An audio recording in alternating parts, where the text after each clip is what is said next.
சாப்பாடு எப்படா இருக்கு? நல்லா இருக்குப்பா. நல்லா இருக்கா? சாப்பிடு. சாப்பிட எப்படி இருக்க? நல்லா இருக்குப்பா. நான் சாப்பிட்டுக்கல. இந்த மாதிரி சாப்பாடுலாம் கடையில் குத்த வச்சுக்கணும்டா. எவ்வளோ டேஸ்டா இருக்கு பார்த்தியா? ஹோட்டல்ல கூட இப்படி சமைக்க மாட்டானுங்க. அந்த காலத்துல ராஜாங்களுக்குலாம் இப்படிதான் பொங்கி போடுவாங்க. ஆமா, சமைக்கிறவங்களுக்குலாம் அப்படியே கை ஃபுல்லா மோதிரம் போடணும்டா, காப்பு கட்டணும், போட ராஜா மரியாதை கொடுக்கணும்டா. இதுக்கெல்லாம் அந்த சமையல் பண்ணுனவங்களுக்கு எல்லாம் தெரியுமா?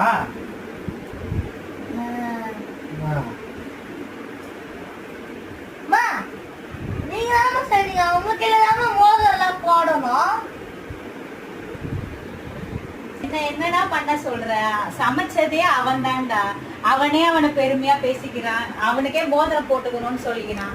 என்னத்த சொல்றது? நான்